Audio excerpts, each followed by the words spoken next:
Hey guys, welcome to the first installment of videos for Cough Path 1 Farm. So in this video I'm going to show you what equipment and skill one would use to do Cough as a Mesmer. In later videos I'm going to actually show you how the dungeon's done. Uh, so let's dive in. First off, let's begin with a little history of this farm. Uh, Cough Path 1 Farm is actually a farm of Citadel of Flame, which is a dungeon located here in Firehouse Rise. Firehouse Rise is a 60 or 70 level dungeon, and the dungeon is done by all level 80 characters with full exotic gear. Most parties won't take you unless you have those gears and the stats for doing cost. So Combat 1 relies on quick farming and high damage skills. And as a Mesmer, you're going to need all of those things and a little bit more. So first, let's talk about equipment. As a Mesmer, you're going to need the Berserker equipment, which is power, precision, and critical damage. This equipment allows you to do a high deal of damage, but it also makes you a bit squishy, but you won't have to worry about this too much because it literally kills everything very fast. So let's dive in. Most of my gear is, or all of my gear is power, precision, critical damage. And I chose not to add a ruin because the ruby orbs, as a matter of fact, add a lot more than a ruin does, and it certainly adds a lot more damage. I'm in a low level area, so my effective level is only, I think it's 31. It's not really high, but my real power, as you can see, is 2230, and my attack is 3171, and my critical chance is actually 55%, and my critical damage is actually 98%. So combined with all of these equipment, your stats are actually maxed out to do a huge amount of damage. So finally, let me show you your earrings, your accessories, and everything have to have the same stats. So they have to be power, precision, critical damage. My weapons are the same. I use a sword and focus and a great sword. There's not really many other weapons that you can switch out to. Perhaps maybe a focus and uh, scepter, but a focus and a great sword are actually two necessary things. So since we're done with Alright, since we just got done explaining equipment to you, I'm going to explain the traits. Now, I put 20 in domination, 25 in dueling, 20 in inspiration, and 5 in illusion. Alright, so let's start off with domination. I first picked up empowered illusions, which allows illusions to do 15% more damage. And then I picked up plus 50 while wielding a greatsword, so greatsword training.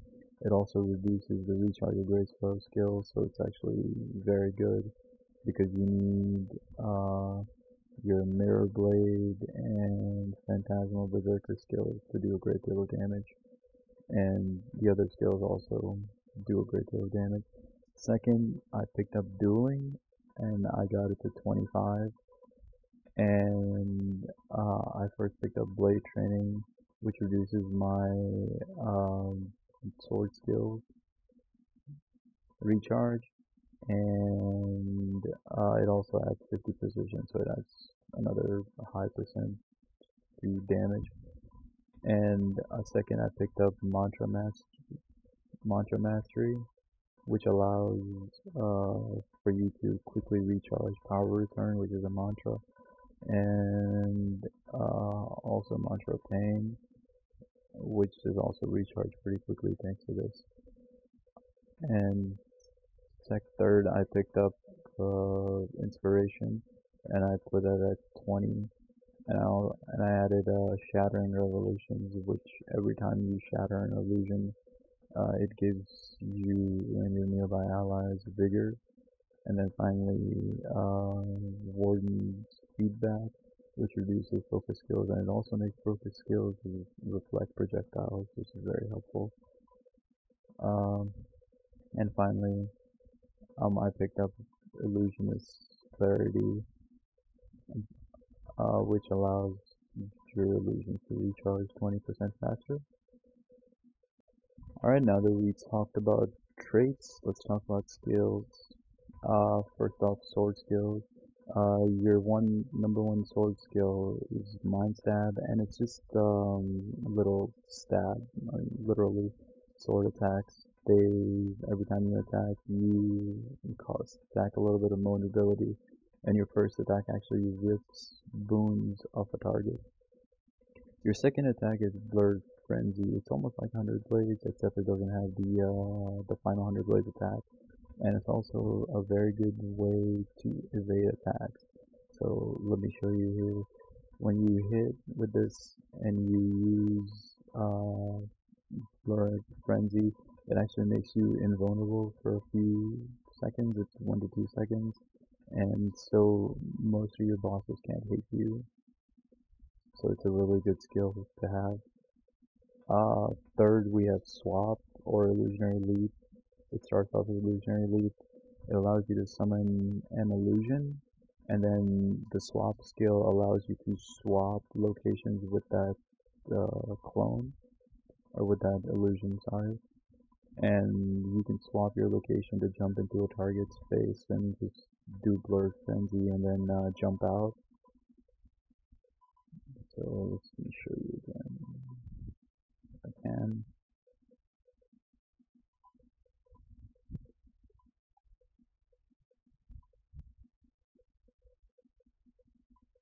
That's a really nice skill to have. It allows for some quick jumping and some quick hitting. Alright, and let's move over to your focus skills. These are the skills you'll primarily be using anyway, so your sword and focus are the two things you'll be using, so get used to them and try practicing with them. So let's see, your first focus skill is Temporal Curtain. Once you lay the curtain down, when your allies cross it, it grants them swiftness. So let me drop it here. See, I got swiftness, and when you shatter it, it actually pulls things together. So you see how I pulled those two fireflies together? That's what this skill does. And the second, uh, your second focus skill is actually Phantasmal Duelist, or Phantasmal Warden. It's actually Duelist.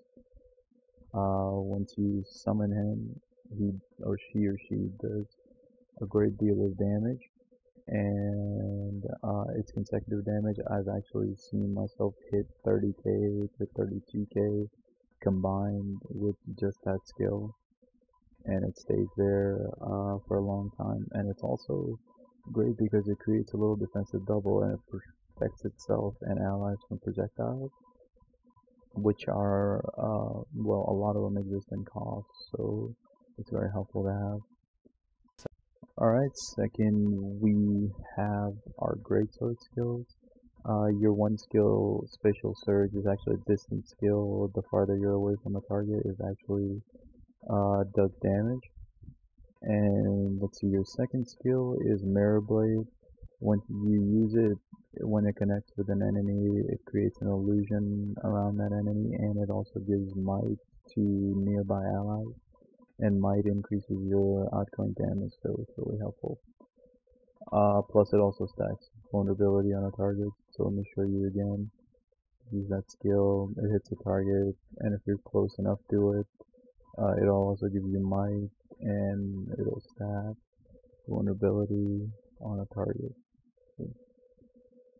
Alright, and your third skill, like I showed you, is Mind Stab. It's actually a ground targeting skill, and using it you can actually rip boons off a target, but since these guys don't have any boons on them, I can't really show you. So so you can do with it. Your fourth skill is Phantasmal Berserker. When you summon it, it actually spins around, kind of like the Cyclone Blade skill, I believe, that warriors have, and it does a little bit of damage after it spins around, and then it'll continue to do that until it's destroyed or until you destroy it. And finally, your fifth skill is Illusionary Wave. It's a good skill to push targets back. You're gonna need this in Koth as well, but for the most part, your focus skills are what you're going to use. So don't get too used to playing with Illusionary Wave because your Temporal Curtain is actually the only pull skill that you'll really need. And that other skill is only there just in case you mess up with the Temporal Curtain. Alright, since we're talking about skills, let's continue on to our utility skills. My first utility skill is Mantra of Recovery. It's actually a spell that you can charge up because it's a mantra. So let me show you. It takes a few seconds to charge up, and when it's done, you get 2 uses. So you need to charge it up, or you should charge it up before you go into a battle. And the same thing goes for my next skill, Power Spike, or Mantra of Pain. It's another mantra that can be charged and casted, and you see you can actually use it quite fast. So see, I just used it right there twice. Let me give a better example. Let's fill this flashlight here. See, Power Spike, you can use it twice and do a decent bit of damage.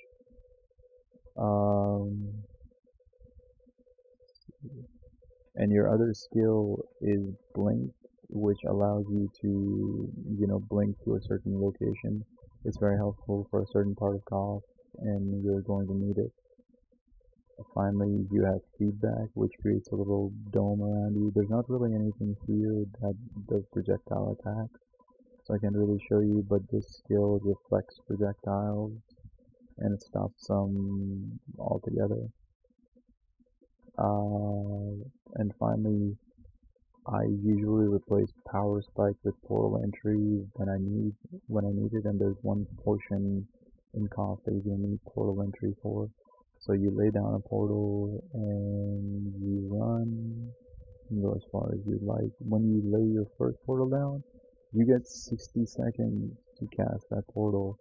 So once you're done casting, just use it, and the portals last for about 10 seconds, so you can use it to shift through locations. As you saw, I just did 3 or 4 times. And finally, we have Time Warp, which is your elite. This skill is primarily why Mesmers are relied upon in a Koth farm. You can use Time Warp to speed around the area around you, and it lasts for 10 seconds, so you have 10 seconds of quickness. It's actually just a movement skill, like it increases your movement, but it doesn't increase your skill recharge or your damage. So you lay it down, and look how much faster I'm attacking, as opposed to that. It's a lot slower. That's what we use as a way to speed up damage that we can do over time, and it's a great way to do additional damage. Alright guys, last but not least, a few more things that you're going to need for Koth are actually Omnom bars and potions of potent Flame Legion Slaying, or they can be any other high level potions, extended potions, so on and so forth, for plus 10% damage. Mine are just 9%, and these drop in Koth, and they're also fairly cheap to buy. Also, you're going to need Ash Legion Spy Kits. These kits are really cool because when you double click them, you become invisible for like around 10 seconds. Although if you notice, there really isn't any timer telling you how much more time you have left. So, you just have to be able to gauge it on your own. And it's pretty easy. So you can just double click one and just count 1, 2, 3, 4, 5, 6, 7, 8, 9, 10, 11. Oh, just a little bit of lag there, I think. But yeah, so those are some good things to have. Omnom bars you can buy off of TP for 4 silver each, and they're really good because you can actually make all your money back with just one Omnom bar and just one run of cough anyway. You get about 40 to 60 silver per 5 minute runs, 5 to 6 minute runs. These are also really cheap. And as far as Ash Legion kits are concerned, you can buy these at um, in the Char area, and you have to go to Plains of Ashford. And this waypoint right here, or not this waypoint, this heart right here, next to the having a little bit of lag here, next to the Veer Gate waypoint. As soon as you go here, you can just go south and do this heart and talk to her, and she'll give you spy kits for 28, I believe 28 karma, and a stack of them are actually 7,000 karma, but they're really helpful and they'll last you a long time. Alright guys, that covers my explanation of equipment and skills that you're going to need for COP. In the upcoming video, I'm going to show you how a Mesmer works in COPs and what are the strategies and everything that you need to do to be the best Mesmer possible. So thank you for watching, and if you guys want, there's another video that shows the skills and equipment that a warrior would use to do Cough Path 1 farm that you should check out just in case. And also it's a good way to get some information about warriors if you didn't know. So good luck.